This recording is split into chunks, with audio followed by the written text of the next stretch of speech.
sure. All right, man. Well, let's kick this off then. We'll do this. Jay, I really appreciate you coming on the show.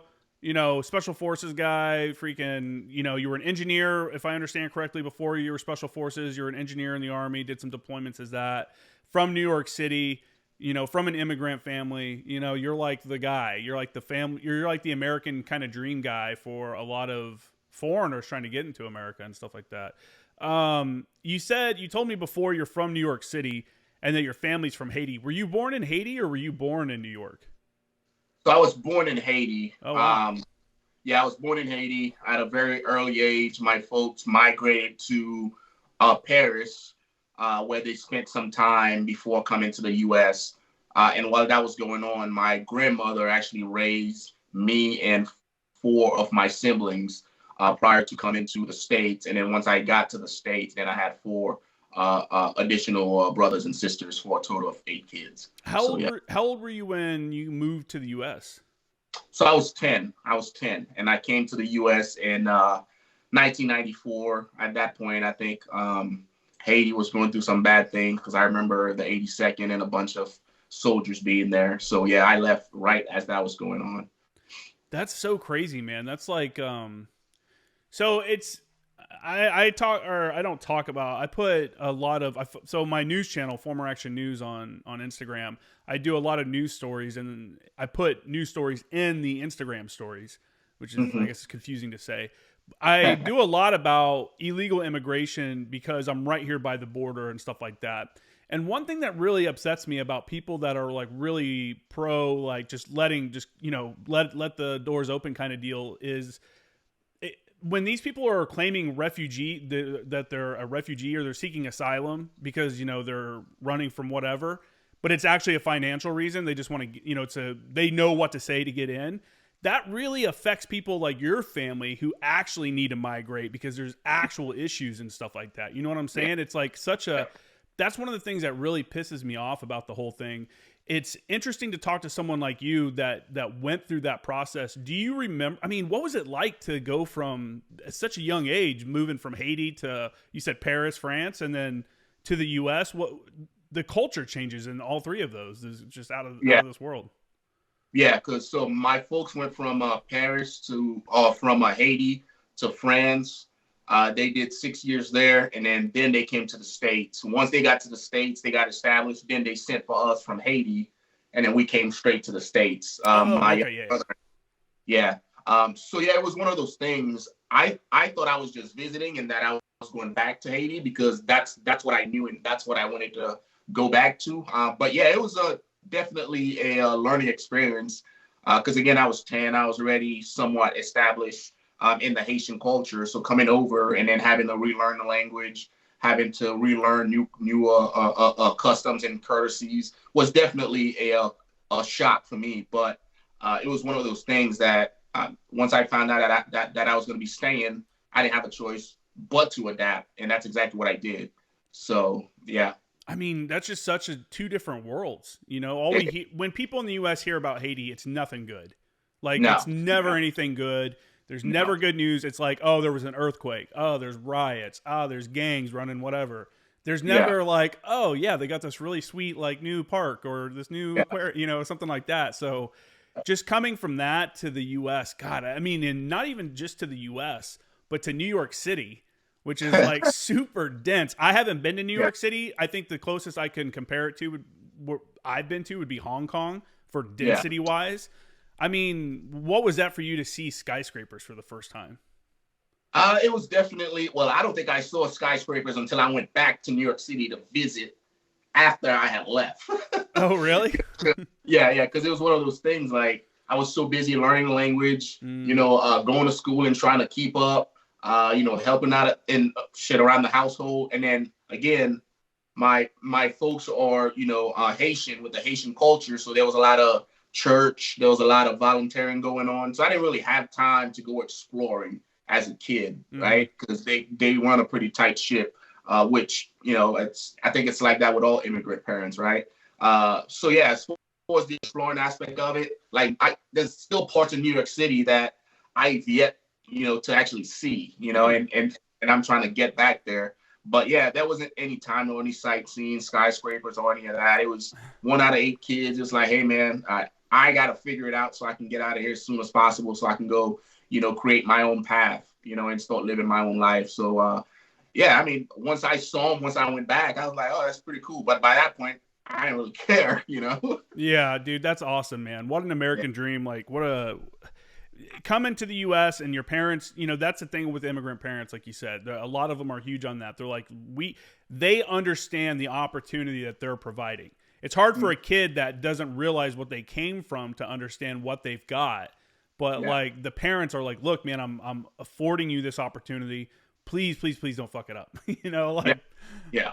Man, I mean, and that's awesome though. I think, and the U.S. is a perfect place for that because I think we really push the entrepreneur spirit. We really push like, you can do anything, and I'm a big believer in that. I hate the defeatist attitude of a lot of people. It's like, you got to go into life going, why not me? Why can't I be the guy that does that? Yeah, exactly. And that's a good way to look at it because, once we got here, we realized like, hey, we still have family in Haiti that, can't even, drink water because there's no water to drink that's safe, or they don't have anything to eat. So I'm in the States. I don't really have an excuse, like regardless of, whether it's crime in New York City or getting picked on at school, like I still had it better than 95% of the world. Know what I mean? So like I don't have that, like feeling sorry for me, a mindset at all, because I know what the alternative is, because so I try to make the best out of every opportunity that I have, while I'm here. And I think if people adopt that mindset, they'll really see like how good they have it, Yeah, that's something I've always just tried to push on people, having that experience. I got to go to Iraq, Afghanistan, Africa, these different places and see like true poverty, see like true, like just not good places. And then when I come back here, and that makes me just so happy to be here, be very appreciative of all the stuff. And it's very frustrating hearing people that have never had any kind of life experience like that, complain about stuff. I'm like, dude, you don't even realize how good you have it. Like, I call it first world problems, second world problem, and third world problems. And we're worried about, just you and I were talking about this earlier, like my internet's not working, right? That's a first world problem. Yeah. Third world problem in Syria. Hey, my daughter just died because she froze to death because we don't have any heat.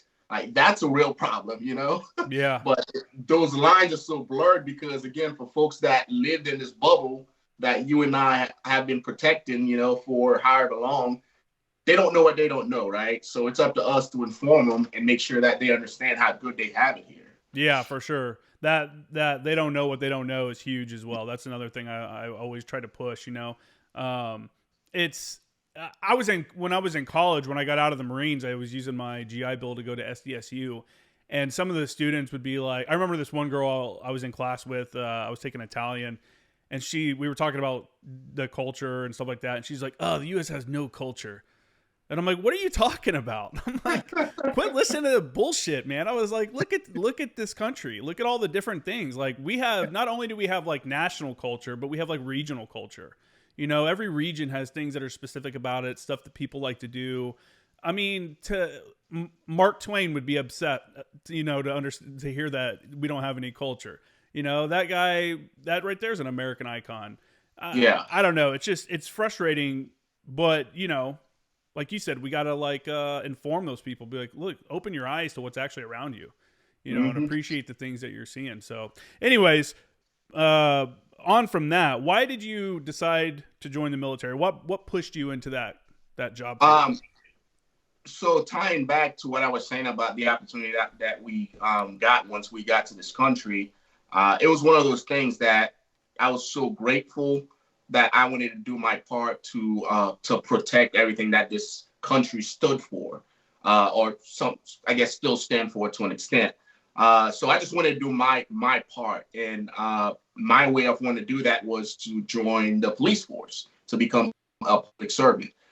So initially, I went to the police recruiter. I spoke with them. I was like, "Hey, I'm getting ready to graduate high school. I want to be a New York City cop so I can serve and make sure that this state, this country is good to go. And they were like, hey, these are the basic requirements. You either join the military or you have 2 years of college, an associate degree. I was like, okay, no problem. I'll try the college route. So I went to a city college up in Harlem. That didn't work out so well. I was smart enough to realize that I was not an academic. So I dropped out. Right away and then joined the military so I can get that 2 years of experience and then get out so I can go be a New York City cop. However, once I joined the military, I realized that one, the government is offering that safety blanket, right? You get, a place to stay, you get, free food, you get, a little paycheck here and there, and you get to go work out and shoot guns. I was like, hey, this is it. Like, this is easy work right here. And I just gravitated towards that, and I stayed. And 20 years later, here we are. Yeah, it's definitely a young man, many young men's like ideal job, Mm-hmm. right? If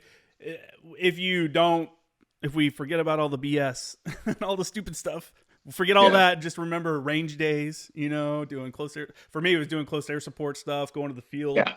I loved it, man. I loved doing the training, being with the dudes, and just going out and kind of pushing yourself. Like, hey, you've never done this. We're gonna have you navigate us from this point to this point, 15 miles away, using a compass and a map. Yeah. Can you do it? And it's like, all right, let's do it, kind of deal. Like, you don't get that kind of like adventurous experience in the real world. It comes with a bunch of BS, but I think what a lot of people realize when they get out of the military and they get a real job, that real jobs have a lot of BS too. Yeah, it's because I would tell soldiers this all the time. Like, regardless of who you are, like, you're always going to have a boss, right? In the military, like, unless you own a company and you're like Jeff Bezos or Elon Musk, like, you will always have a boss. Like, in the military, you have folks that are in charge of you. You go work in Burger King or McDonald's or wherever, unless you own a company, but even those guys are accountable to their share members, right? Or to their board holders. Like, you're always going to be working for somebody, unless you retire like I just did and you're like, hey, I'm done. But even then, I still got to answer to my wife, like, where else? And you got to answer to the government too. If you want to own your own company, you got to pay taxes, fees, fill out documents. Exactly. Like, you're always going to be like, there's always going to be some type of level of bullshit that you got to go through. Right? You can deal with it in the military, or you can say, oh, this military is not for me. You can go deal with it in the civilian world. Either way, you're going to be dealing with something. Mm-hmm. And for me, it was like, I'd rather deal with it in the military while I'm getting in shape, and I'm getting horn some life skills that I can actually use. Yeah.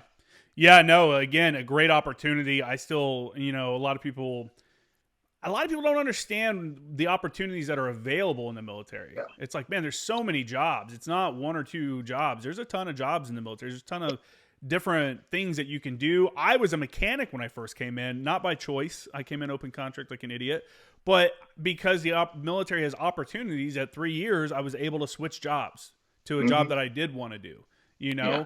And so it was, I don't know. It's, I think it's a good choice for a lot of people, especially if you're trying to break a poverty cycle or something like that within your family. You're immediately in the middle class. You may start out in the lower middle class or whatever, but people that talk about being broke in the military, a lot of times it's their own fault. I'll be completely honest. I may get some pushback from military people about this, but most of the time it's completely their own fault because they don't know how to manage money. When you come in, you're guaranteed a place to stay, you're guaranteed meals, the basics of life are covered. Your paycheck is less than a normal paycheck, but it's because everything else is already covered. You're not getting a deal like that. Yeah. I don't know. It's just, it's a good opportunity. And you quickly, as you get promoted, you quickly start making more money. You start understanding things and it's like I had Jaime Gallardo on the last podcast. He's a financial advisor now, a former MARSOC EOD guy. And, his thing is like, for guys that come in now, they really just need to understand finances, use the resources of social media and stuff to figure out how to set yourself up for when you get out invest in the TSP, invest in a Roth IRA, stuff like that. But anyways, back to you, man. We were, you decided to pull that trigger and join. You joined the Army. What made you decide to join the Army over anything else? So I had an older brother that was, he started off in the Navy, and then he got out, and then he joined the Army. So he influenced that a little bit because he was ahead of me. So he joined the Army. He got me linked up with his recruiter, and I joined the Army also, mainly because that's what I had exposure to because of him, So that's how that actually went down. Did you pick to be an engineer, or were you kind of talked into it? No, I picked it. I went to the recruiting station. They of course, all the recruiters have their videos that they make you watch as for all the different jobs, and of course, it's based on your GT score and all of that. So based on my GT score, I had a list of jobs that I qualified for, and 12 Bravo Combat Engineer was one of them. So yeah, I watched the video of them doing a bunch of demo work, demolition stuff, and then I was like, yep, I want to go do that. And then signed up, and then before I knew it, I was at Fort Leonard Wood, Missouri, going through a basic and AIT. Fort Lost in the Woods. Yeah, oh, man. Yeah. Good times. I don't have a lot of Army guys on, so was your boot camp in Fort Leonard Wood also, or was that? Yeah. So we had what's called one station unit training. Okay. And all that means is your basic training and your AIT or your individual training. It's all at the same place with the same instructors. So I did basic with the same drill instructors. Then we transitioned into learning the actual job with the same drill instructors. Wow. Yeah, and the Army has that same concept with a bunch of different jobs too. For example, 11 Bravo, your infantry guys, they do the same thing at Fort Benning, Georgia. They do basic training, and then they do infantry AIT there also. Same thing with like armor guys that go to Fort Knox, they'll do it all there. So yeah, I think it's their way of trying to save money without having guys shipped all over the place. Yeah, that's an interesting concept, having them stay with drill instructors and then into their follow-on training with the same people. That's good or bad. That would suck if you had like a shitty drill instructor or someone. And you're stuck with them. Now you're stuck with that guy for like a year while you go through training and stuff. Yeah, the Marine Corps does that different. It's like everyone goes to either Paris Island or San Diego, so it's like we all have that shared experience. And then we harass the people that went to San Diego for having it easier out here with the nice weather and stuff. But obviously, that's really it. It's the Army way of doing it. I guess you really just connect with other people that went through your own school rather than. Do you guys make fun? Like, what's the easiest boot camp in the Army or basic? Fort Jackson. Relax in Jackson.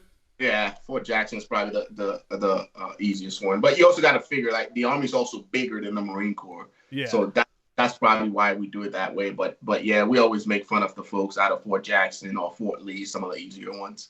Now in the Marines, combat engineers can get, depending on what unit they're assigned to, they're either building stuff or blowing stuff up, doing demo and route clearance, stuff like that. Is it the same in the Army? Or are you expected to know both sides of it and you can get tasked with either side?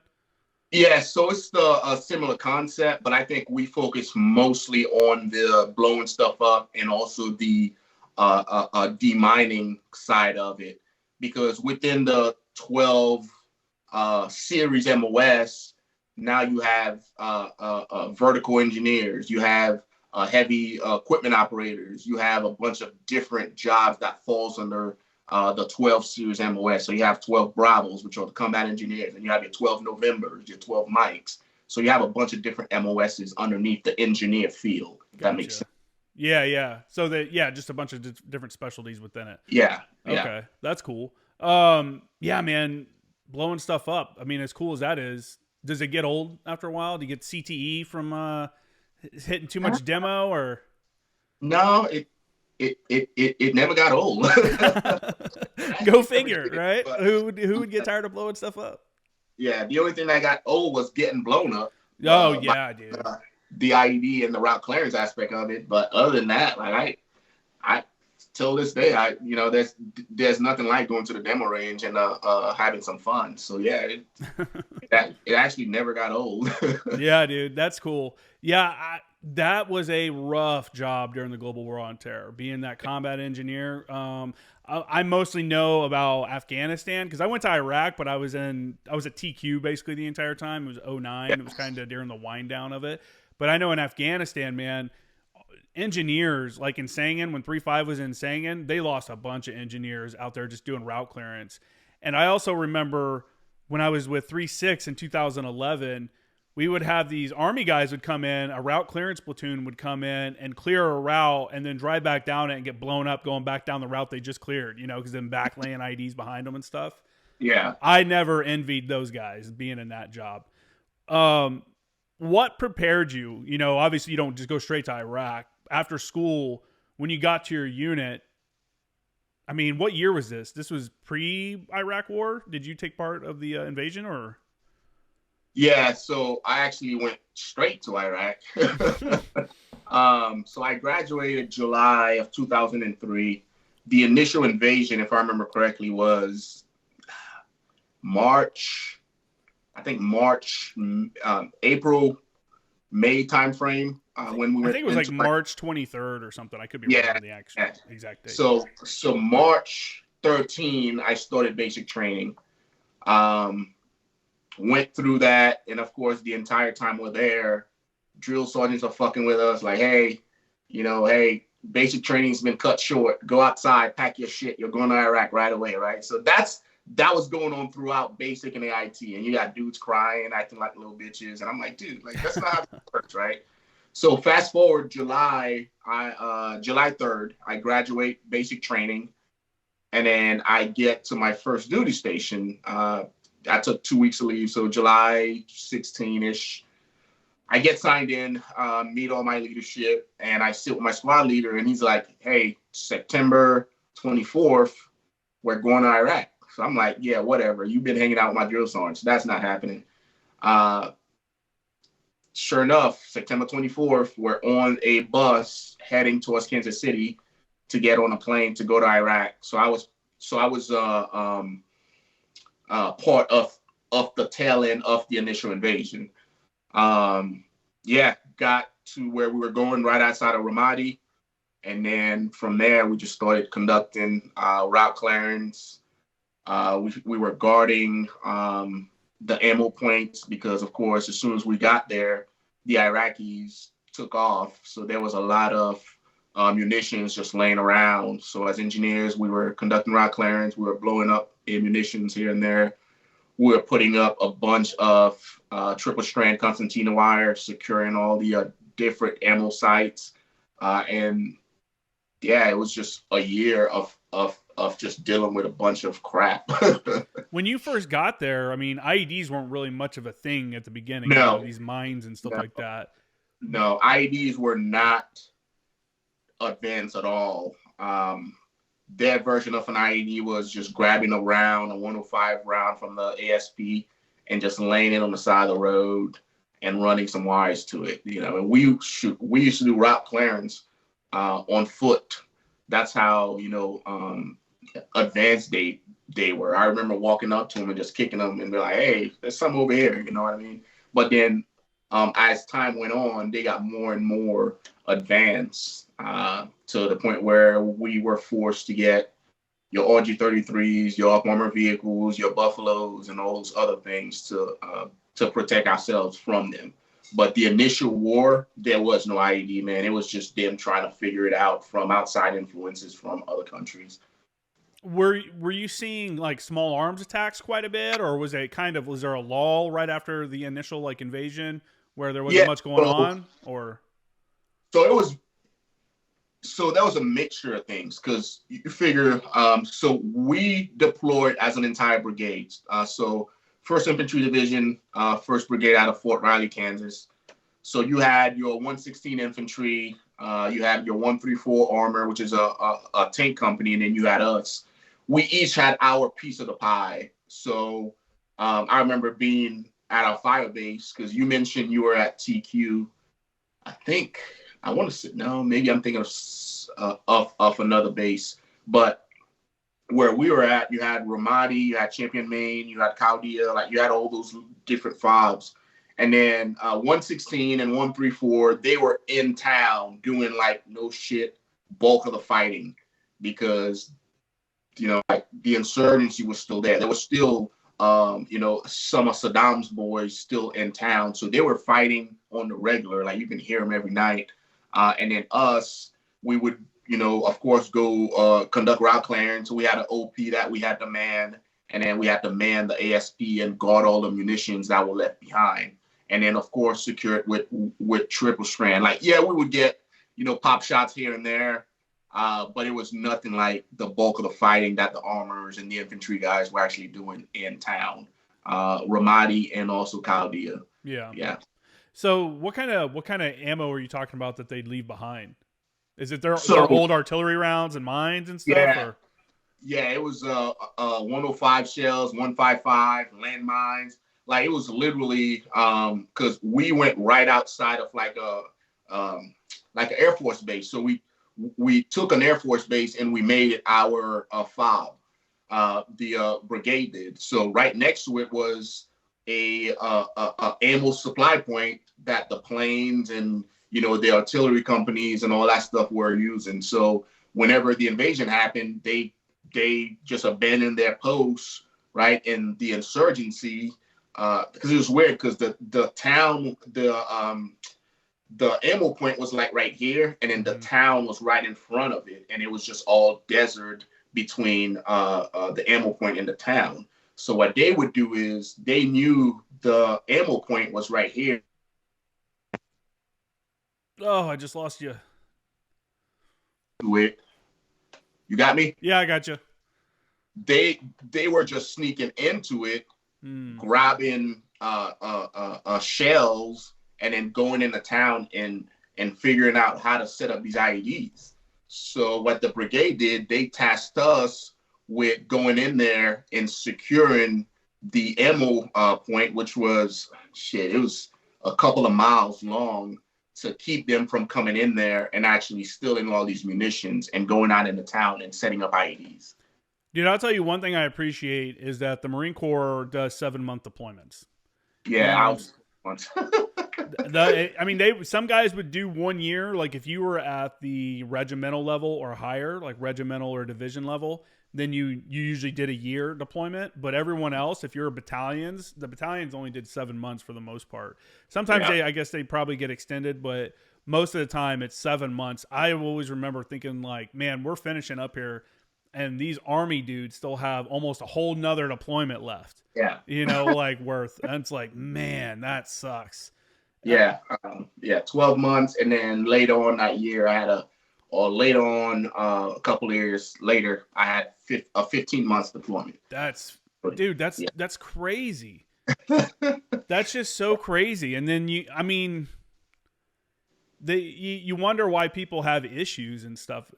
Like not even if the thing I always tell people, I'm like, with PTSD or whatever you want to call it, you can't go anywhere for a year and not come back to wherever you were and not have some kind of change mentality. You know what I'm saying? Yeah. If you send me to Spain for a year and then within 2 days I'm back sitting at my couch in my house, I'm going to be like, what the fuck?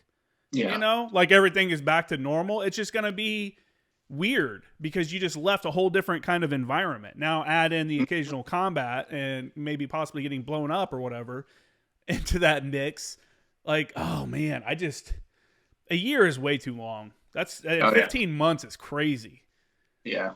That's crazy. So how many deployments did you do as a engineer before you went to SF? So I did 2 deployments, a 12-month and a 15-month. Okay. And sorry, my phone went off. I had to turn that off. What do you think? I mean, what were the changes between those two? So your first one was in 03. When was your second one? Was it 05? Yeah, the first one was 03 to 04. And of course, that's the initial invasion. So the stuff is still at the early stage as far as them fighting. IEDs weren't as complex. And then fast forward, 07, 08 was my second one. And then it was like night and day. At this point, they were getting trained up by Iran as far as the different or how to, build more effective IEDs. So around that point. Damn it. I lost you. So around that point, call bombs were more predominant. Then you had your covert bombs. Then you had EFPs. So it was like night and day, right? Fast forward to 07, 08. Now we have a lot more equipment, or better equipment, to protect us from all those things. So we had RG-33s up armor, we had the Buffalo up armored, and now we had EOD attachments. So yeah, it was like night and day as far as the IED space, and just always playing chess against them to try to stay alive, essentially. Yeah, it definitely got really advanced, right? I remember as a mechanic, I remember going to Iraq, and the RG-33 is the Oshkosh vehicle, right? Yes. Yeah. Okay. There was one in a shop we were supposed to be swapping out turrets of these vehicles, these more advanced turrets. And there was one in the shop that was being held because I don't know if the guys were killed in it or they were definitely injured, but it got hit by a EFP, the explosively formed projectile, and just did some damage. Like, for people that don't know, I mean, unless you have like reactive armor, you're not stopping that. And even, and what happened, this is an up armored vehicle. This is a vehicle made to hit bombs. What happened was I saw they traced the path of it for me. There's like a hole about the size of a $50 in the door, and it went through the door, through the passenger's knee, his right knee, through his left knee, into the doghouse between the passenger and the driver, so that transmission case area, went through that, hit the driver's knee, then into his left ankle, and then it embedded itself into the floor of the vehicle or something like that, and just absolutely destroyed. And I'm like, man, that's what we're dealing with. That's crazy. Like, when you see the actual damage from that, it's, again, unless you've seen it, it's like one of those things that it's a wild thing to see in person. You guys, obviously, as engineers, are unfortunately seeing all of that. When you're doing route clearance, you want to explain, I mean, it's kind of in the name itself, but you want to explain what route clearance is, what goes into that, and then maybe talk about some incidents you guys had while on route clearance?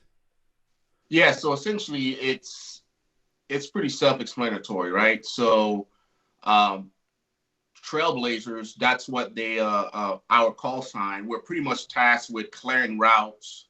At least the second deployment, we were based out of Tikrit.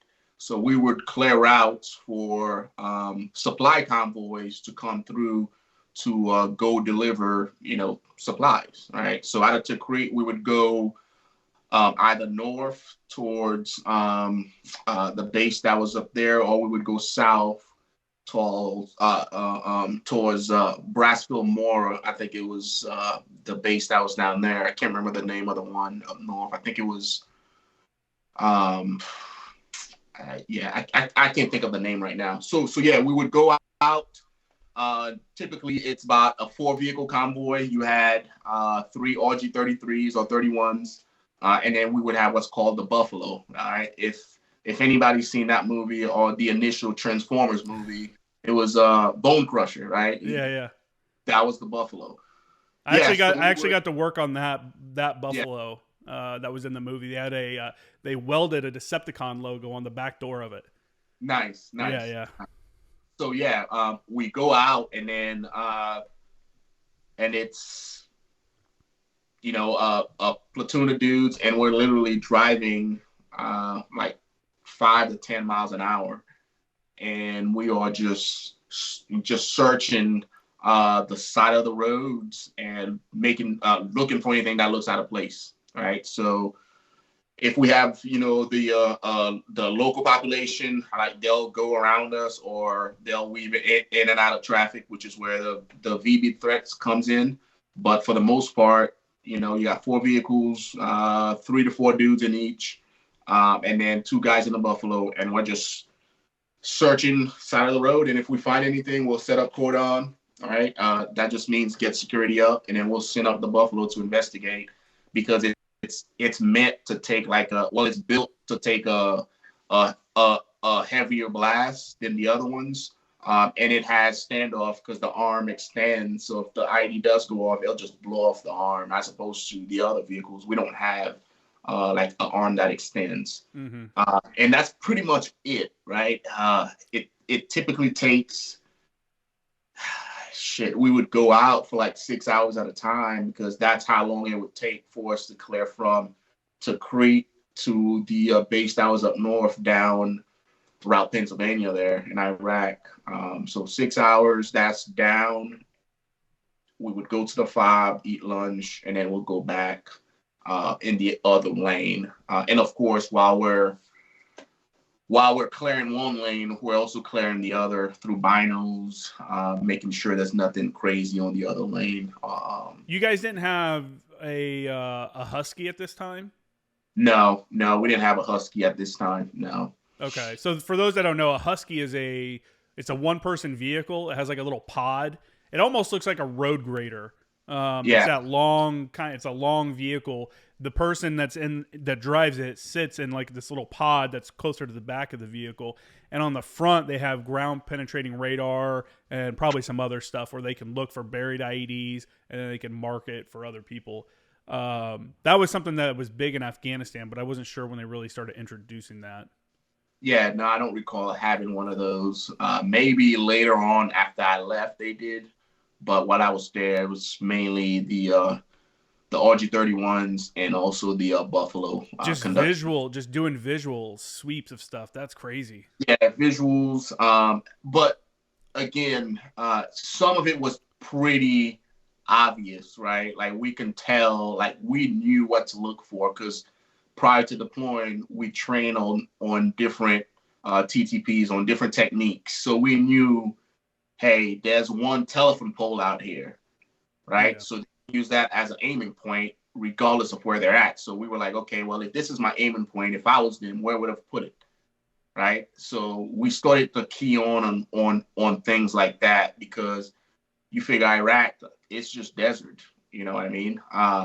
So there was a telephone pole there. That would clue us in like, hey, this is an aiming point. So let's start looking, right? It's like playing chess because as soon as we would figure that out, then they would, come up with another TTP, then they started using coverts. So now we're like, okay, we got to look out for coverts now, So, it was pretty interesting. 15 months of playing chess.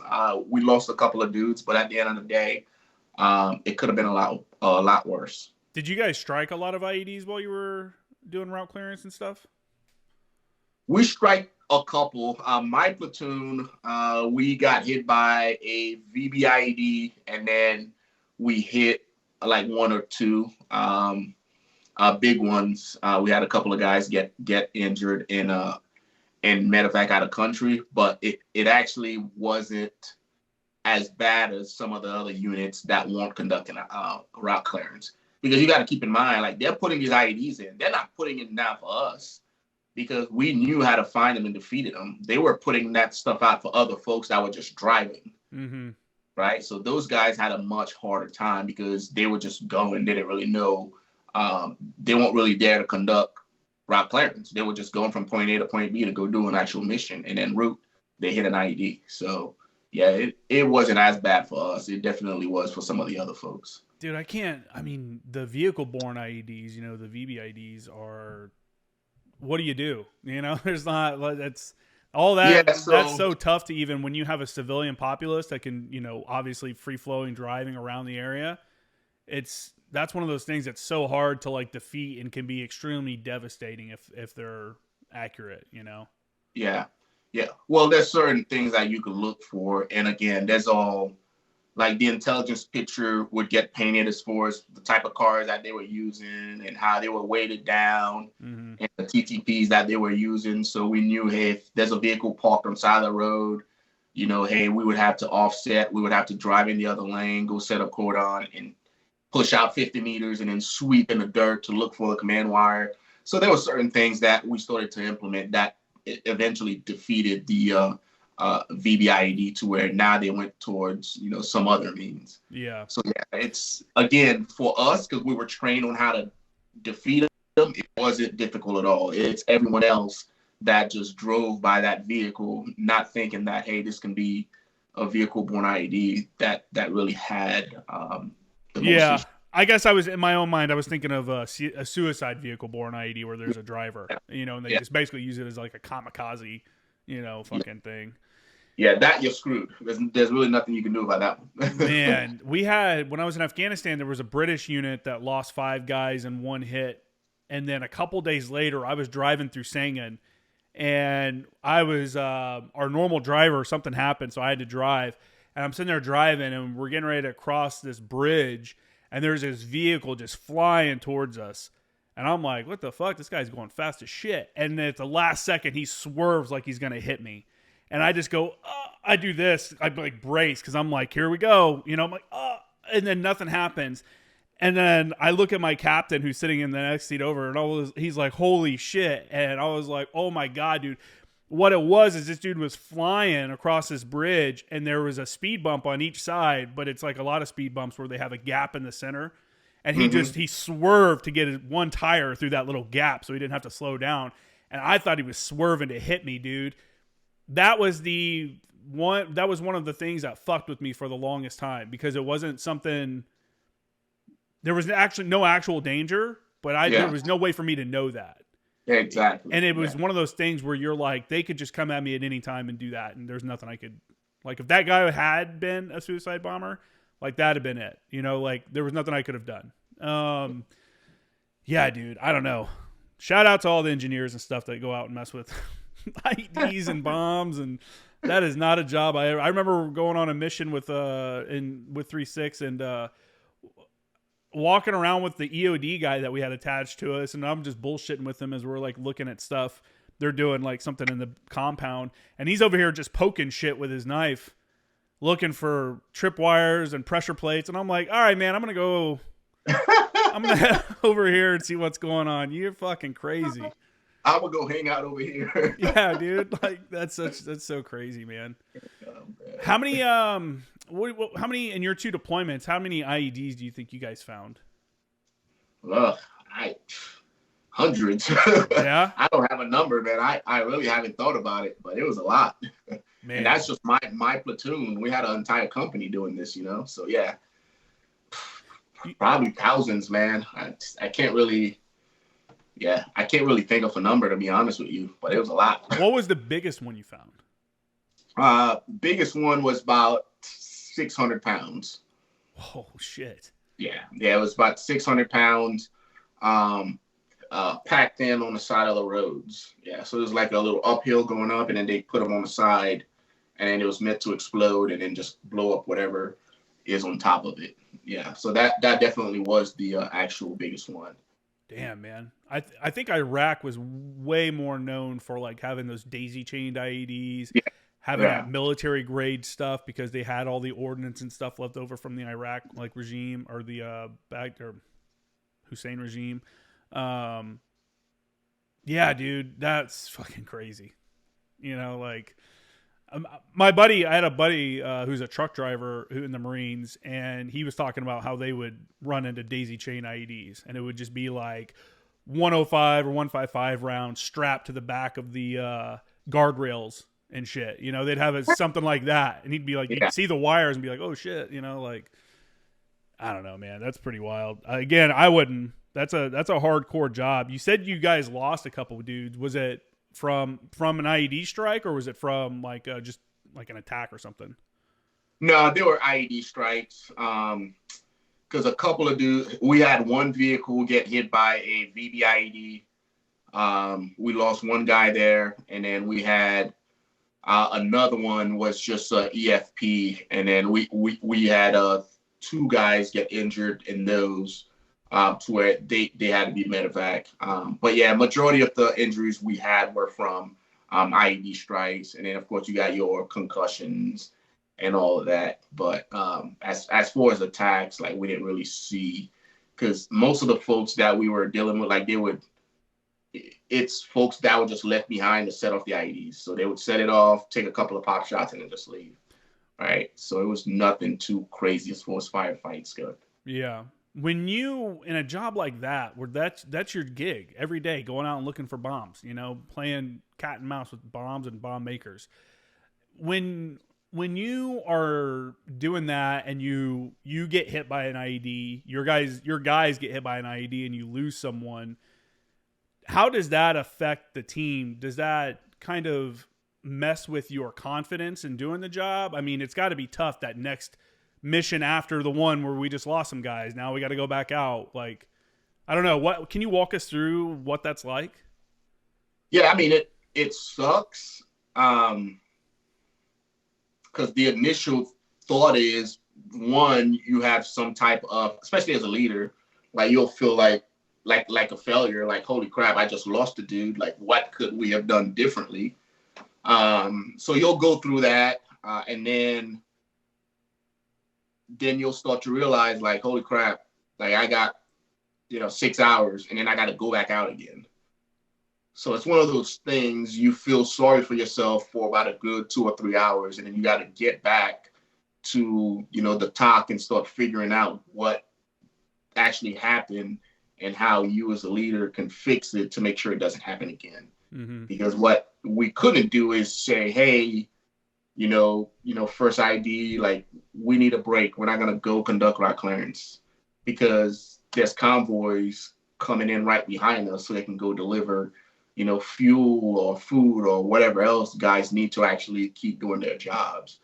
So there wasn't really a lot of time to process and feel sorry for ourselves and get down in the slumps, because as a leader, I had other guys that I had to make sure come back home. So it was one of those things like, hey, it happens, you go to the funerals, and then or to the ceremony, like you do deal with it, and then you put it away, and then you get back to work, and to make sure that it doesn't happen again. So that was at least for me, that's how I handled it. I also understood that it was just part of, the gig, right? It was part of the job. We're at war, and there's going to be casualties.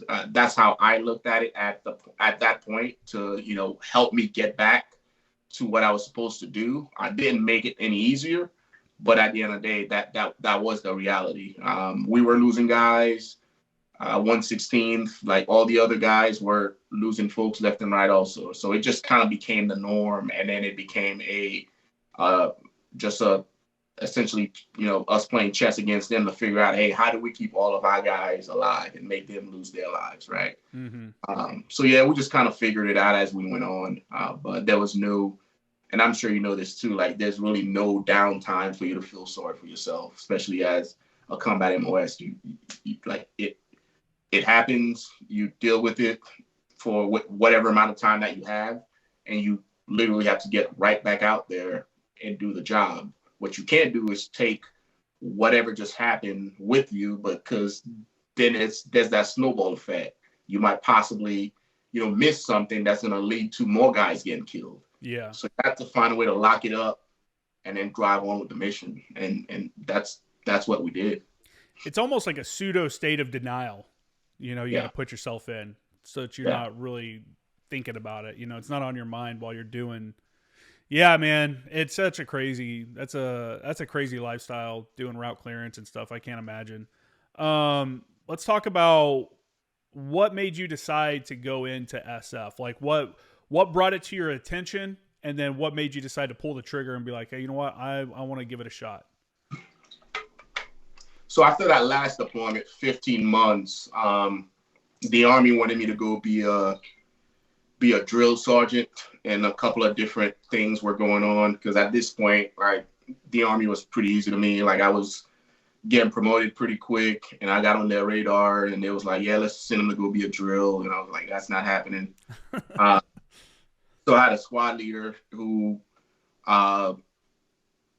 was thinking about doing something else, because at this point I'm also a squad leader, and there was a couple of guys within the platoon that were thinking about going to Ranger Bat, and then a squad leader went to selection. And leading up to that point, yeah, I've seen those guys operate in Iraq, and while I was down there, but I never really thought about who they were and what they were doing. I just kind of, was focusing on what I had going on. So I did some research. That squad leader went to selection, and then that kind of exposed me to what selection was, what SF was, and then right after he got back, I put in my packet and I went. I think it was half that, yeah, the Army wanted me to go do something that I didn't want to do, and then the other half was also doing something challenging, because at this point, like, the Army was pretty easy for me. Yeah, I mean, that's not an uncommon thing. I think a lot of people find, not that they're not being satisfied by their job, but they know that there's more out there. Yeah. You know, and that's not I don't know, that's not a hit on like any of these jobs or anything, but it's like, this is a good job for somebody, but not me. Like, I want to go do this other thing. And when they throw in that negative incentive of trying to make you go and do something, there's so many guys in the Marine Corps that got out or whatever because, they were having a good time in their career and everything was going well. And then the Marine Corps swoops in and goes, hey, we want you to go be a drill instructor. Hey, we want you to be a recruiter. And they don't know what that's like, but they've seen how that affects people. And guys come back and tell these horror stories of being a recruiter, being a drill instructor or whatever. And it's like, dude, I don't want to do that. Like, let me just do my job. Let me do what it is I'm here to do. So I get it, man. I totally get wanting to push and try something else. What year was this? This was 2008. Was the Army really pushing to recruit people into SF? Because this is around the time frame when the surge happened. This is a little bit before the surge happened. And I know at the time, well, I mean, it's in perpetuity, SF is always looking for more people. Special operations always need people. Yeah, I'm not sure. I know the Army was recruiting heavy, because that's when they introduced the stop loss, which kept us in Iraq an additional 3 months, 15 months total. So, and you got to figure if big Army's looking to recruit, then probably all the other units within the big Army is probably doing the same too. So that's how I would look at that. So if big Army was stop lossing people and recruiting heavy, then all the other units, whether it's SF or Delta and all those other places, were probably doing the same thing. Damn, man, I forgot about stop loss. Yeah, that's let's talk about that real quick. I want to talk about your SF stuff, but you brought that up. What was that like to be in country and get word that you're extended for 3 more months? Hey, we got an extra $1,000. I was like, hey, bring it. A month or just one? A month on top of whatever we were getting. Yeah, like I said, I don't know if it was, the fact that I'm, raised in Haiti and all this other stuff, but I didn't really, it didn't affect me, because I was enjoying, where I was at as far as military wise. I was like, hey, it is what it, because it's one thing to bitch and moan about what's going on, especially if you can't change it. Yeah. You know what I mean? And it's one thing to just, especially in a leadership position, which I was at that point, it was like, hey, if I start bitching and moaning, then my guys are going to start bitching and moaning. So it was one of those things. I'm like, hey, man, it is what it is. Yeah. Right? I just want to bitch and moan. There's a corner over there with a sign that says bitch and moan on it. Go over there, do that. At the end of the day, we got 3 additional months of route clearance. So now it's back to, how do I keep these guys from being complacent, right? Because our model was complacency kills, which it does when you're doing route clearance. So now it's like, okay, now I got to figure out how to keep these guys switched on for 3 additional months. So I didn't have time to kick rocks and get upset. I just went straight to work and figuring out how to get everybody's head back on the swivel so we don't lose guys, prior to going home. Yeah. So, yeah. Did you guys lose anybody else, or did anybody else get injured in that 3-month time frame? That's good. That's cool. Yeah, man, that's a different time. Stop loss, people getting recalled. I remember driving on to Camp Lejeune for work, going into work and seeing a huge formation of guys that had been recalled. They were there for a muster formation to see if they were fit to be put back into service. My first deployment to Iraq, we had I think 4 or 5 guys that had been recalled were in my platoon. And then what was fucked up was I was a mechanic at the time when we deployed to Iraq. when you go with maintenance battalion with one of these maintenance units, you get plussed up with reservists. You get attached to like a supply battalion or whatever, and then you get plussed up with reservists. And we got plussed up with all these reservists, and these 5 guys that got recalled, and then we get to the point where we're getting ready to deploy, like the day of, and they pulled like 3 of the active duty guys off the deployment, and because we had too many people. The stop loss guys had to go and the reservists had to go. There's something in the contract when they get activated, they can't just turn that off. And man, those guys that had been recalled from the real world were fucking furious that there were active duty guys just got chopped from the deployment the day before. They're like, "Are you fucking kidding me?" One of them got over it and ended up actually re-enlisting while we were in Iraq. He's like, "You know what? This is actually not that bad. So I'm going to keep on doing this." But dude, I couldn't imagine being in college or working somewhere and you get called back to the military for a deployment like that. Anyway, so let's jump forward. We're talking SF stuff now. You got some info from your buddy. You decided to try out.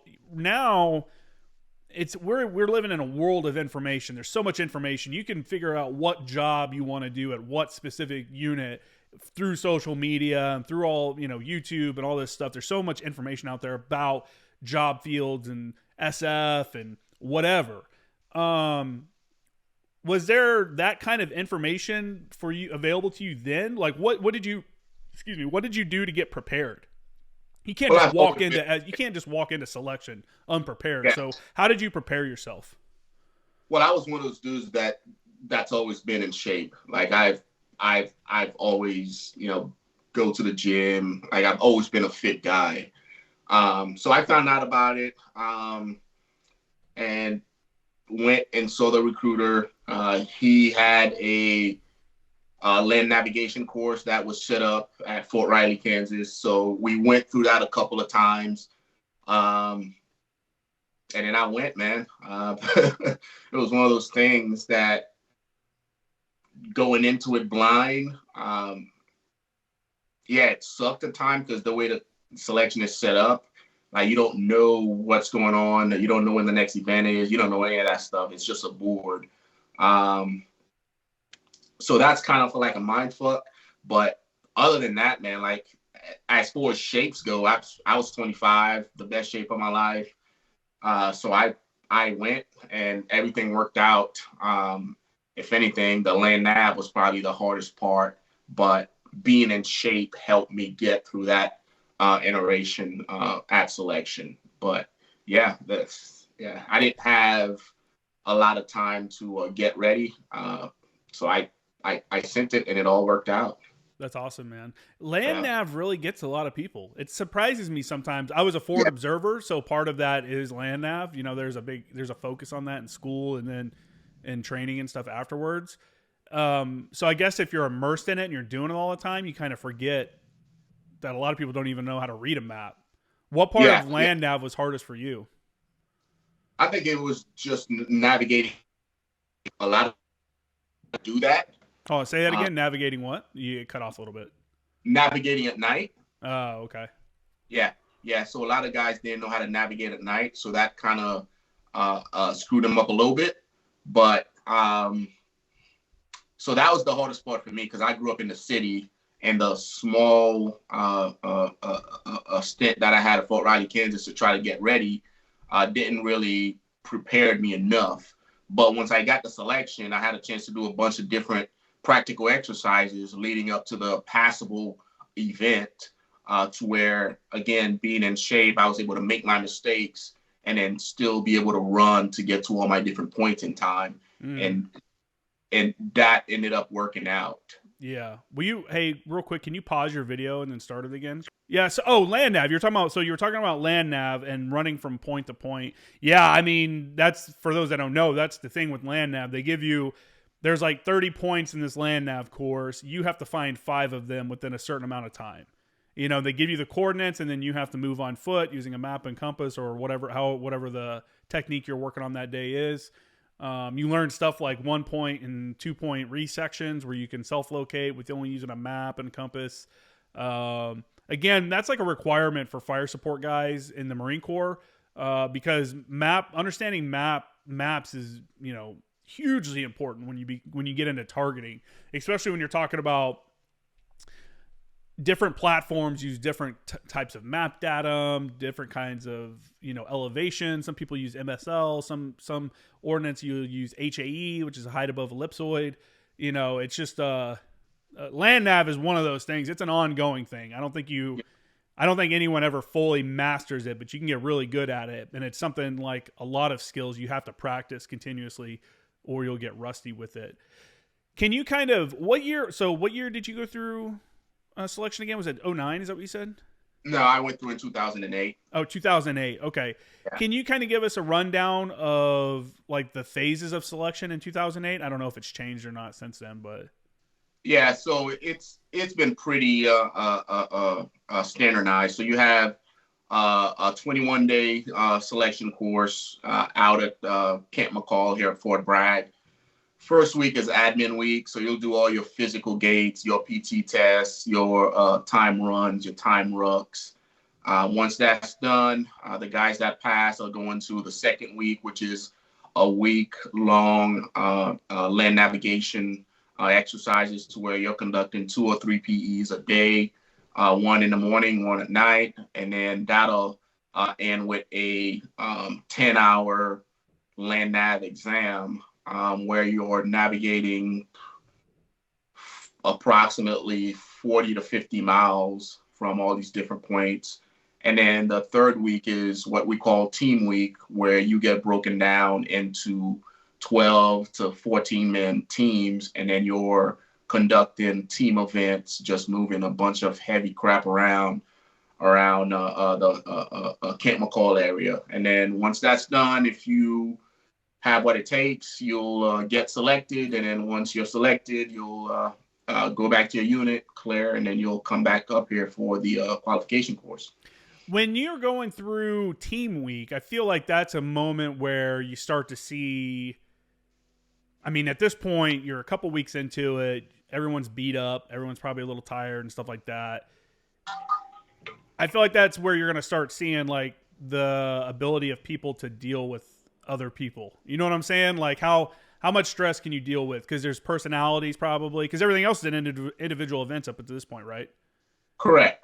And that's what team week is designed to do. And when I speak to guys on my YouTube channel over at Green Beret Chronicles, like I'll break it down for them and make sure they understand that, hey, by the time you get to the third week, all your physical stamina, all your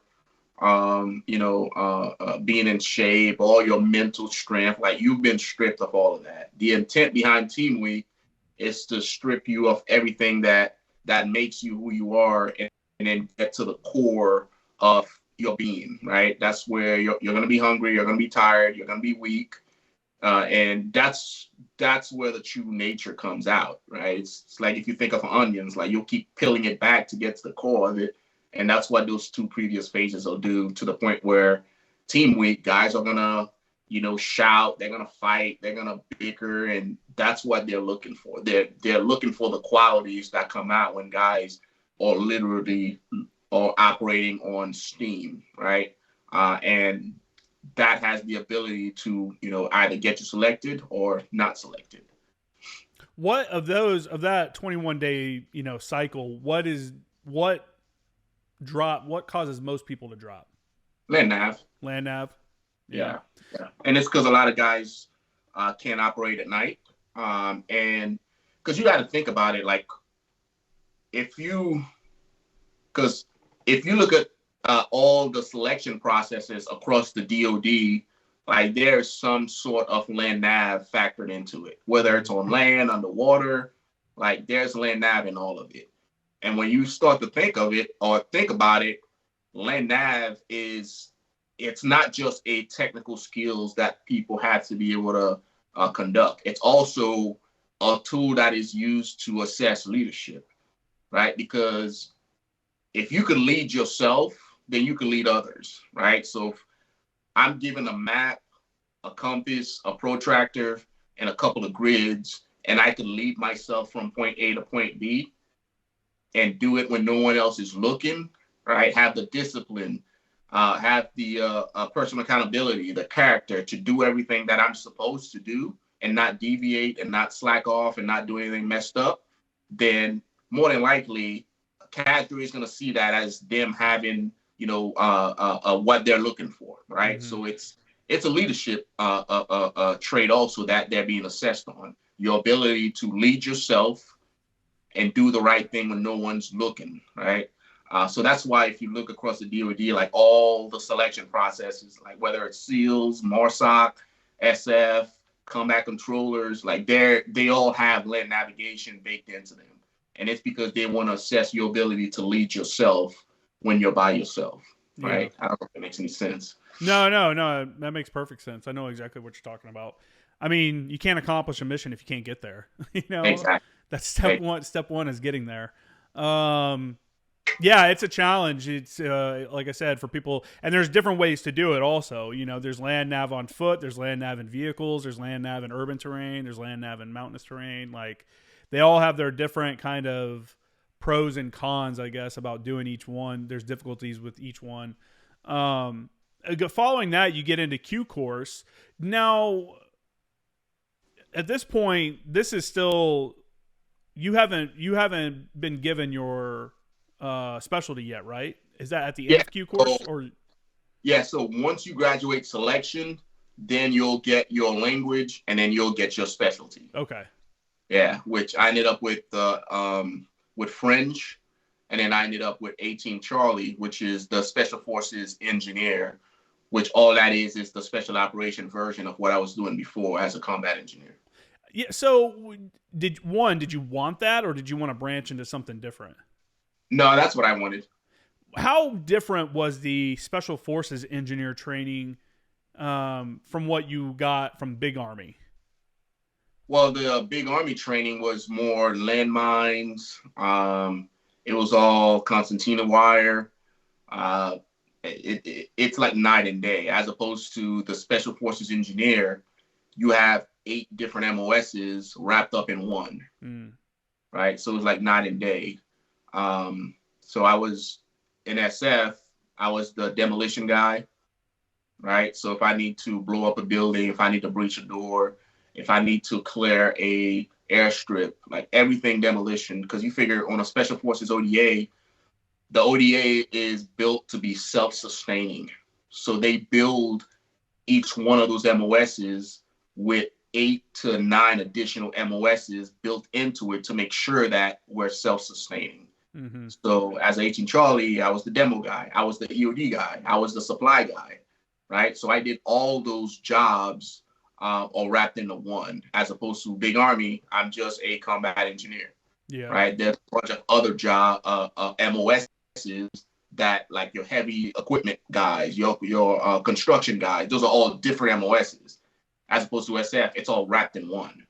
And on top of that, I'm still a shooter. I'm a planer. I'm all of that too. Yeah, that's the intensity of it, right? You have to be, you're a one-man show, That's why that was for the MARSOC JTAX, that was something that the screeners would always, kind of make you aware of. Like, hey, man, when you go down range, it's you. There's no other there's not an air officer. There's no other fellow JTAX for you to lean on if you don't understand something or know how to do something. Like, you are the guy. You have to be the guy. Like, there's no one else here. And which is I think is an intense assignment, right? Being the guy, like you're the only one that can do this.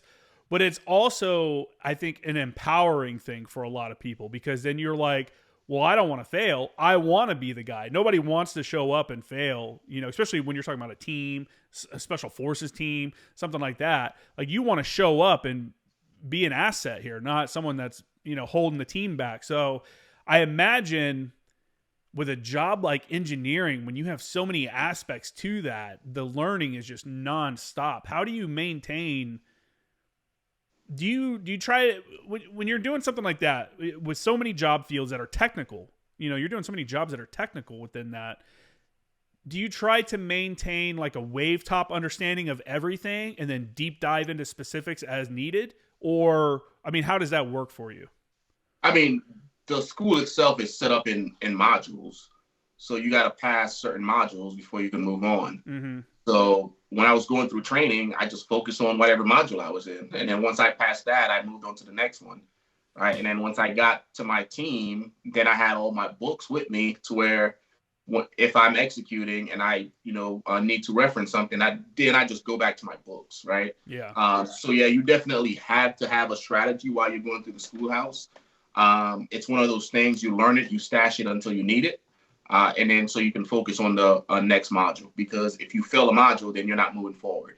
You have to demonstrate your ability to conduct that task before you move on to the next phase of training, because it's all module phases, whatever you want to call it. And as you pass certain one, then you move up to the next one until you're done with the entire course.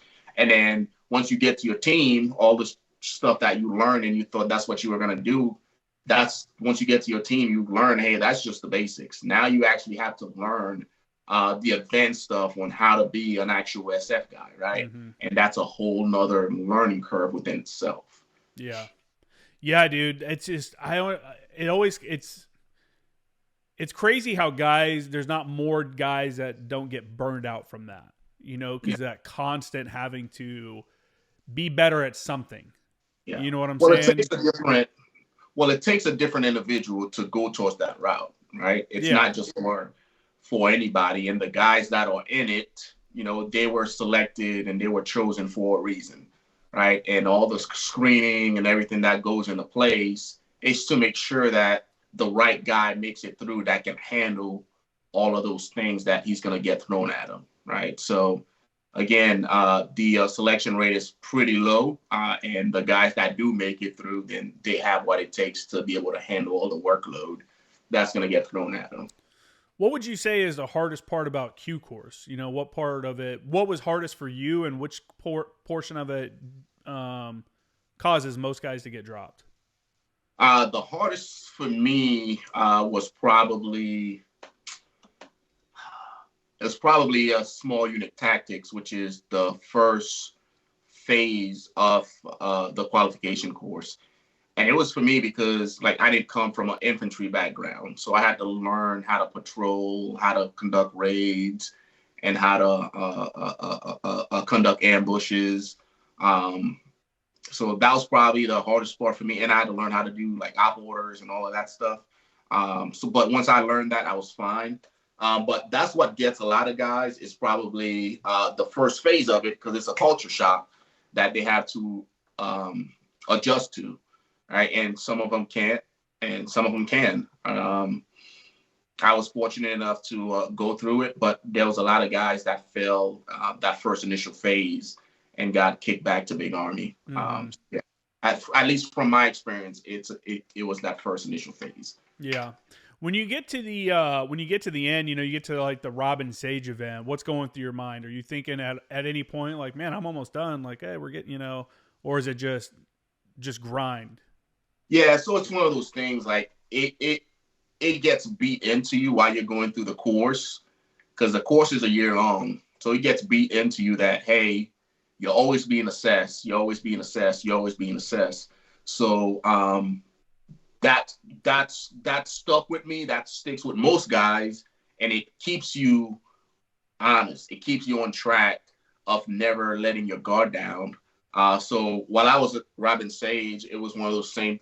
It was the same thing. Hey, I'm always being assessed, and it wasn't over until it was over, right? Mm-hmm. Even graduation day, it's hey, you're still being assessed, because it's not uncommon to hear of somebody doing something stupid that night, whether it's going out and getting a DUI because they're celebrating, and they don't get to walk across that stage and get their beret and their tab. So it's one of those things. Hey, you're always being assessed. You're always being assessed until you get your beret, you get your tab, and you're en route to your operational group. So even at stage, I was still in the mindset of, hey, this could end at any minute. Stay focused, get the job done. And then when you're done, you're done. Yeah, man. Well, one, that would be just devastating to get through everything and then do something stupid at the last day and freaking throw it all away. That would be, man, I bet there's some guys that have done that just continue to kick themselves for years after something like that happening. Two, does the assessment ever stop though? The reality is once you get to your unit, I kind of feel like you're probably still being not assessed like they're going to cut you at any time, but anything could happen. You got to still be good. It's not like you're done. It's time to step it up to that next level, right? Yeah, because like I mentioned earlier, even though you graduated, you get your tab and your beret. Now you get to the operational group where you realize that everybody has a tab and everybody has a beret. And now you have to prove yourself all over again, right? So no, it never truly stops, right? Because you're always being assessed now by your team sergeant, by your teammates, by your company commander. Like, you're always being assessed as the new guy now to see if you can, to see if you have what it takes to actually wear that beret, right? Yeah, you earned it, but can you actually keep it, right? Because training is completely different from being operational. So now that you're on a team and you guys are doing the job at the highest level, do you have what it takes to actually run and gun with that team and maintain that your qualifications? Yeah. So yeah, you're always being assessed. You worked as a team sergeant for a while. So what's it like for guys to show up or even be on a team for a little while? And these are all A personality guys. These are all guys that have strived to be better, that have succeeded at amazing things. They made it through selection. What's it like to show up and you're, like you said, everyone has a tab, everyone has a beret.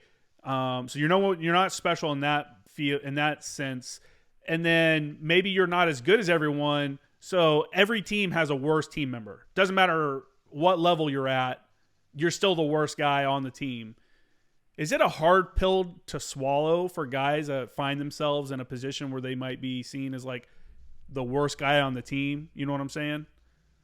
No, because guys understand that as the new guy coming to the regiment, that they don't know anything. You know what I mean? And that's something that you don't know shit. They hear throughout the qualification course, right? That's something that they hear when they first show up. And the reality of it is they don't, because you got to understand the qualification course is meant to teach you the basics.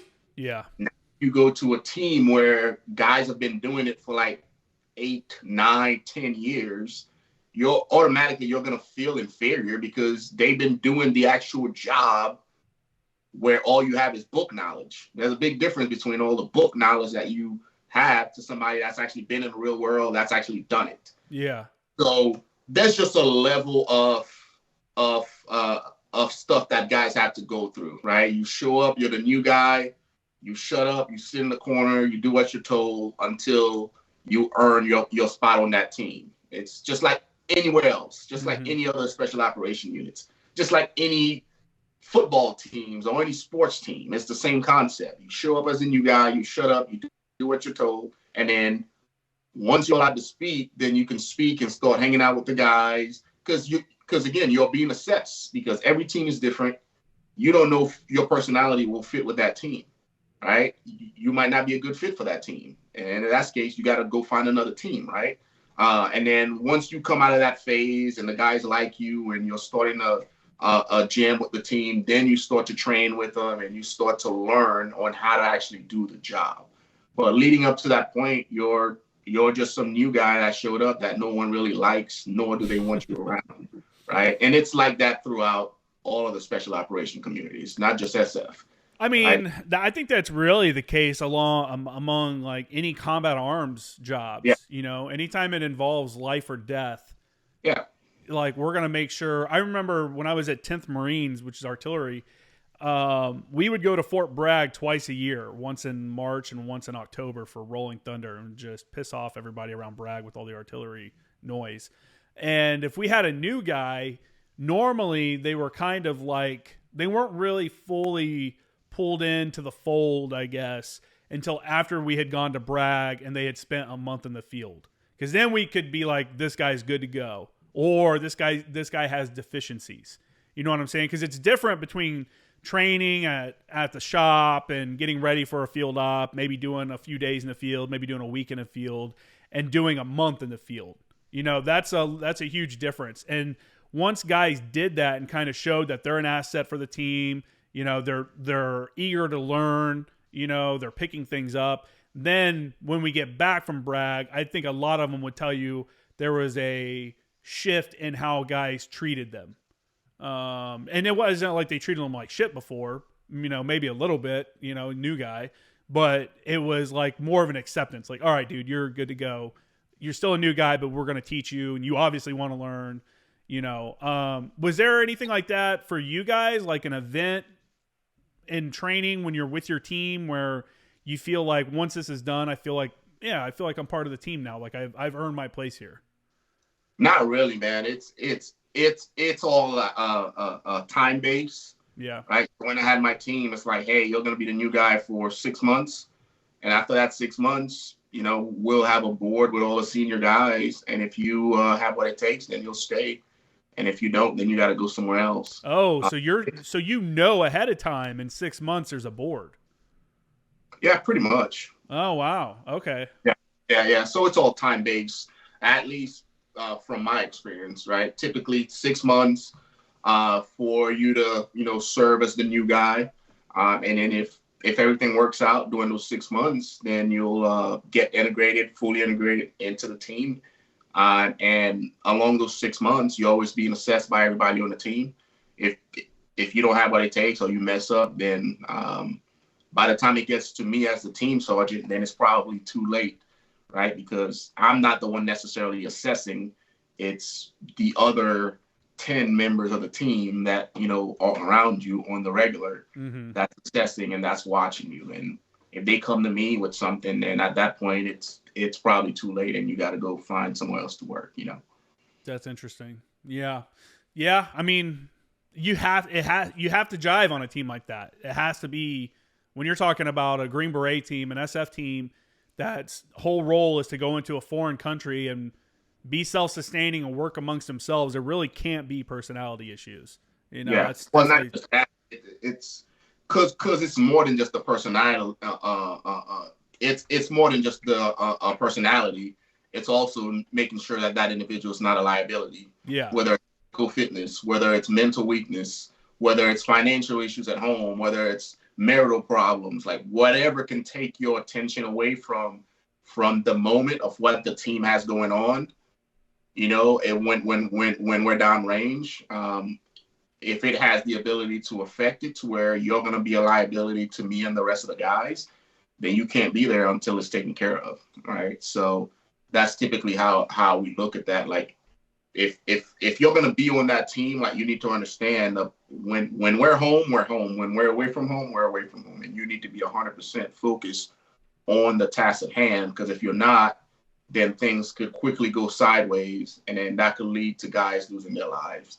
And as a leader of that team, if I notice anything or if I picked up on anything that would possibly lead to that being a possibility, then more than likely I wasn't going to keep you around. Yeah. When you got to your team, what did the cycle look like? This is global war on terror time. Teams are rotating out to different deployments and stuff. I imagine your team was somewhere in a deployment rotation. What was the training and stuff like for you? So we were doing 6 on, 6 off. So you mean six months deployed, 6 months home? Yeah. So 6 months deployed, 6 months home, 6 months deployed, 6 months home. And man, that's so crazy because that 6 months home includes training for the next 6 months of deployment. Yeah. So there's really no downtime. No, there wasn't any downtime. And at that point, third group, we switched our area of responsibility to just Afghanistan. So we used to be in Africa, but once the war kicked off, then third group was just solely responsible for Afghanistan. So yeah, it was 6 months on, 6 months off. While we were off, we took leave. Then we went to pre-mission training, get guys out to schools, and then we were right back at it again. Yeah. What kind of schools would you guys prioritize for? Mostly Go ahead. Schools. Yeah, it was mostly your shooting schools and career progression schools, because you figure we're still part of the Army, so there's still a model that we had to follow for promotion. So guys had to go to your basic non-commissioned officer schools, right? On top of that, we still had the jump master, the Halo, the Sniper. Like we still had all those schools to do on top of whatever schools we need to get promoted to the next rank. What out of all the schools that you've been to, what do you think was your most challenging school that you've been to, and what was the most fun school that you've been to? Probably Jump Master was probably the most challenging one. I've heard that before. Yeah. Yeah, and it's just the constant repetitiveness of GMPI and just learning, and it's like Jesus Christ. And then Sniper School was probably the most fun one that I've been on. Sniper School was the most fun. Yeah. I feel like that would have been the biggest beatdown, or probably one of the top ones. No, not really, because I didn't mind math and I like shooting, so it worked out. But yeah, the Jump Master was definitely the most challenging one, and the probably the one that sucked the most, just being in that rig and being in that Jump Master circle. It was horrible. Everybody I've talked to that's gone to Jump Master is like, dude, that's tough. Yeah, like it's not physically tough, but you have to like memorize like pages of scripts, and you just can't get any of it wrong. Yeah. And rightfully so, because you literally have lives in your hands. Yeah, for sure. So yeah, I would definitely say Jump Master and then Sniper School as far as being on the fun side of things. Tell us about Army Sniper School. Obviously, the Marine Corps has. What's that? Yeah, so I didn't go to Army Sniper School. Oh, okay. Yeah, so special operations, like we have our own shooting schools, we have our own Jump Master, we have our own Sniper School too. So the Sniper School that I went to is called a SOTIC, so Special Operation Target Interdiction Course, and it's held out of here at Fort Bragg, North Carolina. And it's the only school within the DoD portfolio that allows you to take a shot within 1 meter of a friendly person, right? Which is why that's different from Army Sniper School, which is down at Fort Benning that the big Army gets to go to, or that's different from like your Scout Sniper that's the Marine Corps has. It's the only one that gives you the identifier that allows you to take a shot within 1 meters. From how far out? It doesn't matter. Oh, I see what you're saying. Yeah. I thought you meant like there was like part of the course was having your buddy set up or something and shoot. No. Like, okay, well, that's different. Yeah, like when you're actually operational or when you're doing like your pre-mission training and all that stuff, like going live, like if you're a sort of qualified individual, then you are well within your rights to shoot within 1 meter of your buddy.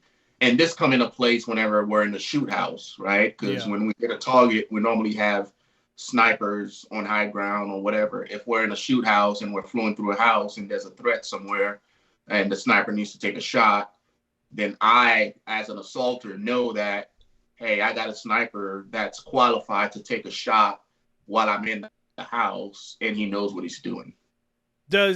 For a school like that, is that just Army Special Forces doing that, or did you have like SEALs and MARSOC and all that? No, so it's just Army Special Forces. So we have the Rangers come to it, right? Okay, yeah. So it's whoever's under the USASOC umbrella. So the Rangers, us, and then you might have some Delta guys go to it from time to time. Because again, it's the only school within the DoD that gives that certification. No one else is able to do that. Yeah. So let's talk about your first deployment with a team. Where were you guys headed? What was kind of the pre-deployment kind of workup, I guess, or what kind of information were you getting? Yeah. So the first deployment was 2010, shortly after graduating. And we were doing, at that point, the country was doing COIN, which is counterinsurgency. So we jumped right into,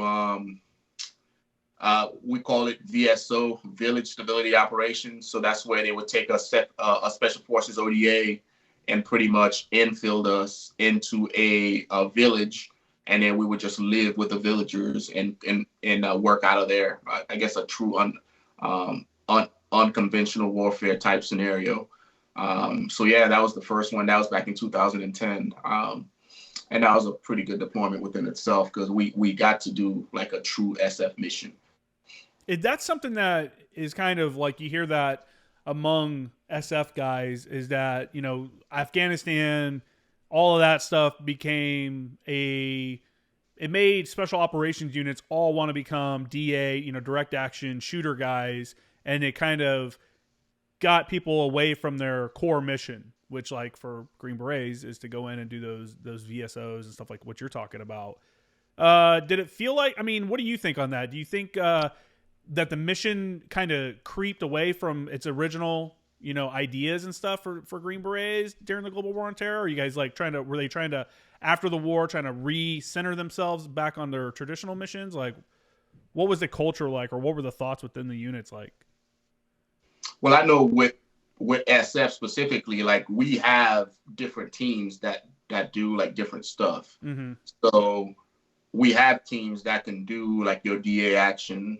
We have teams that can do your unconventional warfare type scenarios. So at that time, you know, like majority of the teams were doing a VSO, but within every SF groups, there's a DA centric company. Right. So there were guys doing DA hits, you know, while guys were doing unconventional warfare hits. So I think as it relates to SF, like we do close to 9 different missions, or we can do close to 9 different missions at any given time. Mm-hmm. Right? So we're pretty much plug and play. Like we're not, you know, like your typical one trick pony, which is just DA. Right. We can do a bunch of different things. So we never really had that problem. So if that conversation is being had, then maybe that was in some other soft units. But like, no, we never really had that issue. So when you're talking about having all these different mission sets and being DA, being VSO, I think MARSOC kind of does the same thing.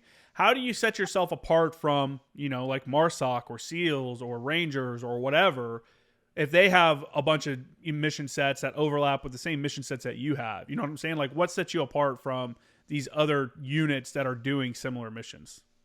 Yeah, so when you think of Rangers, they have specific missions. For sure.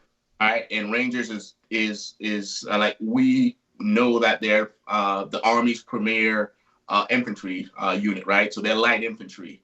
Their specialties are raids, airfield seizures, Mm-hmm. and a bunch of other missions, right? So they have their lanes, and then we have ours. Same thing with MARSOC. Now it's not uncommon for, you know, us to be conducting VSO, and then for there to be a MARSOC team right down the road doing the same thing. It just comes down to I guess the flow of things, right? Because again, we get burned out, and then they'll rotate a MARSOC team in. Right. Yeah. So we all, like, I have this analogy that I talk about on my channel that says, hey, you know, like special operation dudes are all like, we're all like toasters, right? We all toast bread. We all move, shoot, communicate, medicate. Like we all do the same shit. Right. It just comes down to like who's in charge at the time. Because if you look at, you know, the Bin Laden raid, right? That could have easily been Delta Force, right? Mm-hmm. Why was it? Because a SEAL was in charge of SOCOM, right? Yep. So that's how I like to look at that. Yes, we all do the same thing, but at the end of the day, the Army is bigger as far as personnel goes, right? And when you typically look at how wars are normally fought, more often than none, like the Army is in charge of, you know, whatever war's going on, right? Like let's say Afghanistan and Iraq, like it's always been the Army, because I guess it's because we're a ground force. Like we're always in charge as far as battle space, as far as generals that are running it, Mm-hmm. right? And then within special operation itself, everybody gets a piece of the pie. Like we'll rotate to these different areas to make sure everybody gets dwell time and everybody gets their time off. But unconventional warfare is our bread and butter as SF guys, and that's something that during that initial phase of the war, VSO, that we were trusted to do. And I know there were, to my knowledge, Green Berets were the only ones that were actually doing it in country. I got to do a deployment as a ANA advisor in Sangin in 2013, and it was a really awesome experience. Just like working that close with foreign nationals and just kind of seeing how they're a peek behind the curtain, I guess, because you see how they live. I remember sitting down and drinking chai and eating like Pakistani candy or something while we watched Pakistani soap operas with like the sergeant major. It was like these weird things that we would do, but it was like, I think it was more fulfilling than like a normal like infantry rotation would have been, like a deployment with an infantry unit would have been. What for you? What did you take away from doing something like that? Living amongst a village, trying to actually be a positive impact on the village. It's not all about, that's the mistake a lot of people get, is it's not all about just war fighting.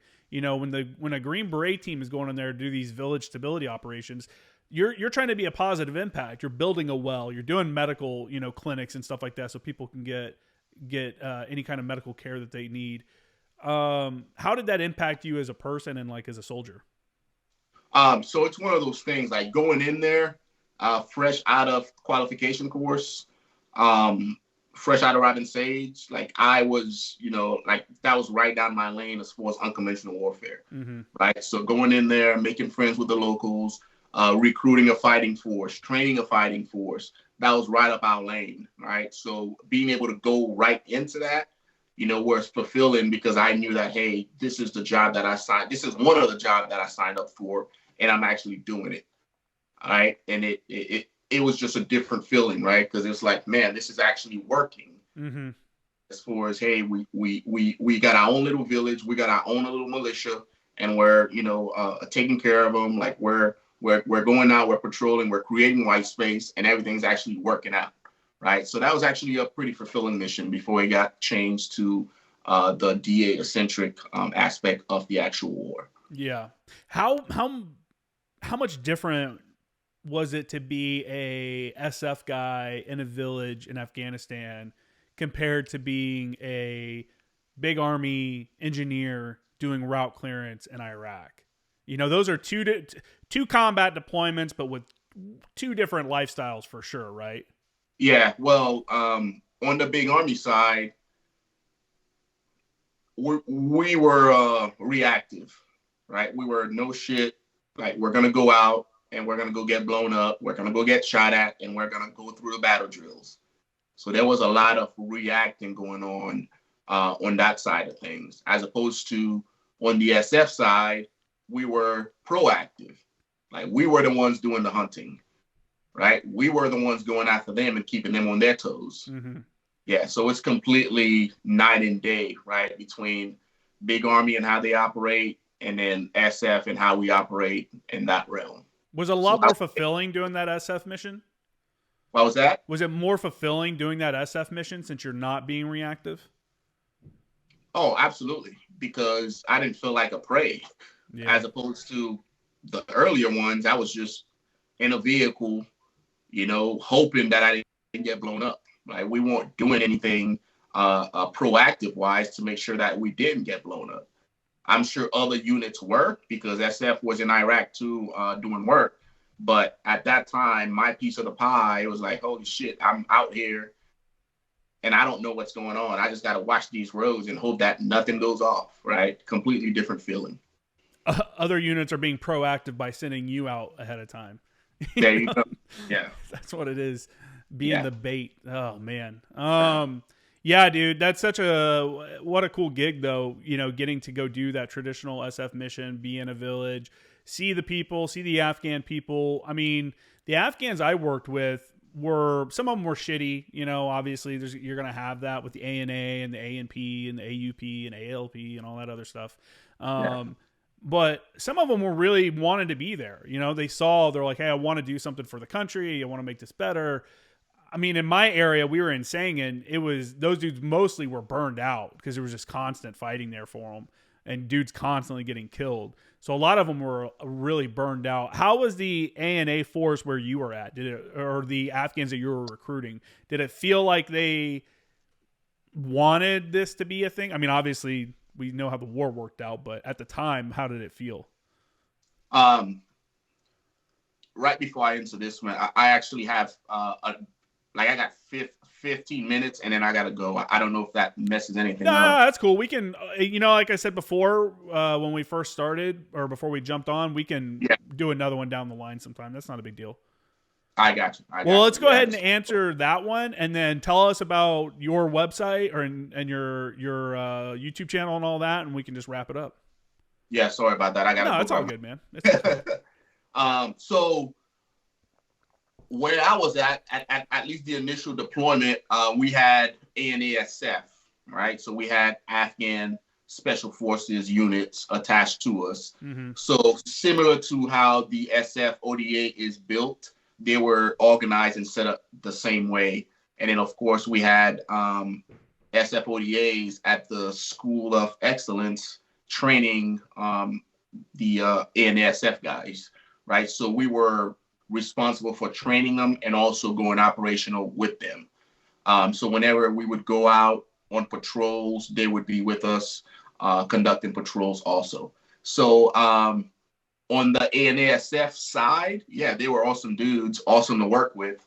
But as far as the big Army ANASF, or not ANASF, but the big Army side of it, I couldn't tell you because they were attached to big Army conventional units working with them. But from my piece of the pie, it was US SF guys and Afghan SF guys working side by side for a common cause of keeping that area safe. Yeah, the ANA SF guys that we ran into that were trained by the Green Berets were pretty legit guys. You know, if if I'm gonna have an ANA guy to fight with, that would probably be the guy I'd want to have with. You know, they seemed like they took the cream of the crop from the ANA, pulled them over there, and then did their own little mini selection or assessment selection and stuff. So I know you said you need to jump off here in a minute, and I want to give you time to go through. What's your mission today? What's your channel about? Give us some info. Where can people find your stuff at? Definitely. And like you mentioned, man, I can come back for a part 2 because this is just my first SF deployment. I got an additional 14 years worth of stuff I'll talk to you about. But yeah, so right now, I think like most veterans, after retirement, like we all have that void that needs to be filled as far as purpose. Like, hey, I just spent 20 years in jail. Now that I'm free, like, what am I going to do, right? And with all that in mind, I decided to go towards the mentorship route and, helping this next generation of special operations soldiers, that want to walk the same path that I walk, get to that point. And so I started Green Beret Chronicles on YouTube, and on there, I'm just sharing my experience as a 20-year veteran, 5 of it in Big Army, and then 15 of it in special operations, as far as what I went through, how I trained, how I got there, mistakes that I made to hopefully, help the next generation from making those same mistakes, right? Because we could easily learn from other veterans, but the veterans have to be willing to get on there and share their story and share their mistakes. So on the channel, that's what I'm doing. Again, YouTube, it's Green Beret Chronicles, and I'm also on Instagram, same handle, Green Beret Chronicles, on there. And I do like mentorship calls to where I'll speak with anybody from privates all the way up to Sergeant Major that has issues in the Army or that aren't sure on what moves to make as far as career, or they're looking to go towards some type of special operation outfit. I'll get on the phone and talk with them. And it's all stuff that we didn't have when we were in the military. Like I would have loved to, pick up a phone and speak to a first sergeant or a sergeant major as an E5 and just be like, hey, I'm at, this fork in the road. I don't know what to do with my career. Like, what do you recommend?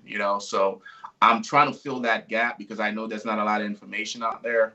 So I'm in that space, hopefully trying to help the next generation be prepared for the next conflict, which it's always around the next corner. Yeah, for sure, man. No, I think that's awesome. Again, I think we talked about it a little bit at the beginning. I joined after reading, I was planning on joining the Army. My dad was Army, and all I wanted to do was join the Army. And then I read Marine Sniper, and that's where I was like, oh shit, I got to join the Marines. But back in the day, back in the 1900s, if you will, there wasn't a lot of stuff. There was books that you could read about it. There was no YouTube, so there's no documentaries. There's no channels discussing it. Maybe Discovery Channel would put out a military documentary once or twice a year or something like that. But there was no information about what you're actually getting yourself into. And I think it's awesome that channels like your own are providing that information for the future potential soldier, sailor, airman, whatever. Because I think that the unknown holds a lot of people back from even wanting to serve, because all they hear are these horror stories or whatever from I don't know, disgruntled vets, if you will, on social media. Whereas the reality is it's not as bad as people say, and it's not as crazy as a lot of people say. Usually, I will put that caveat on there. Usually. But I think it's great, man. I think you're preparing people. They understand what they're getting themselves into, which is fair to them. When you're signing away a 4-year contract you're saying, hey, government, you completely own me. I have to do everything you say for the next 4 years. I think it's only fair that they understand what they're asking them to do beforehand. So that's good stuff, man. I really appreciate you coming on. I think you're living the American dream, immigrant family, came through, went through that kind of adversity of being in a new country and learning a new language and all that stuff, pushing through, finishing school, having a goal, and then just constantly improving yourself, man. It's inspiring stuff. I hope people check out your page. Everybody can check my stuff out, Former Action Guys and Former Action News on Instagram. My website is jkramergraphics.com. Hit me up if you need custom shirts for your unit. Hit me up if you need digital marketing help, SEO, Google search, all that stuff.